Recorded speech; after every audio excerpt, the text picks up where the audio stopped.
യുവ വനിതാ സംരംഭകർക്കായി കൈരളി ടിവി ഏർപ്പെടുത്തിയ ജ്വാല പുരസ്കാര വിതരണം ഇന്ന് കൊച്ചിയിൽ നടക്കും. വ്യവസായ മന്ത്രി എ.സി. മൊയ്തീൻ ഉദ്ഘാടനം ചെയ്യുന്ന ചടങ്ങിൽ കൈരളി ചെയർമാൻ പത്മശ്രീ ഭരത് മമ്മൂട്ടി പുരസ്കാരങ്ങൾ വിതരണം ചെയ്യും. Kairali managing director John Brittas, VK. Ibrahim Kunju MLA തുടങ്ങി പ്രമുഖർ പങ്കെടുക്കും.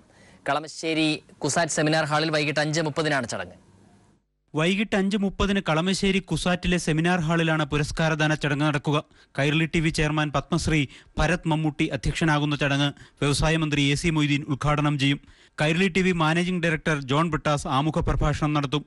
VK. Ibrahim Kunju MLA, CUSAT vice chancellor doctor Jayalatha, Kairali TV ഡയറക്ടർമാരായ എം.എം. മോനായി, സി.കെ. കരുണാകരൻ, വി.കെ. മുഹമ്മദ് അഷറഫ് തുടങ്ങിയവരും ചടങ്ങിൽ പങ്കെടുക്കും.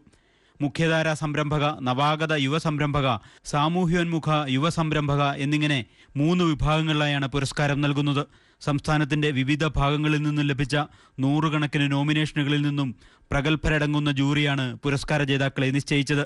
ജൂറി അംഗങ്ങളായ J. Vijayaraghavan, advocate K. Chandrika, Lakshmi Menon എന്നിവരും പുരസ്കാരദാന ചടങ്ങിൽ പങ്കെടുക്കും. പ്രതിസന്ധികളോട് പടപൊരുതി ജയിച്ച് സമൂഹത്തിന് മാതൃകയാകുന്നവർക്കായി മലയാളത്തിന്റെ മഹാനടൻ മമ്മൂട്ടി ഏർപ്പെടുത്തിയ പ്രത്യേക പുരസ്കാരവും ചടങ്ങിൽ സമ്മാനിക്കും.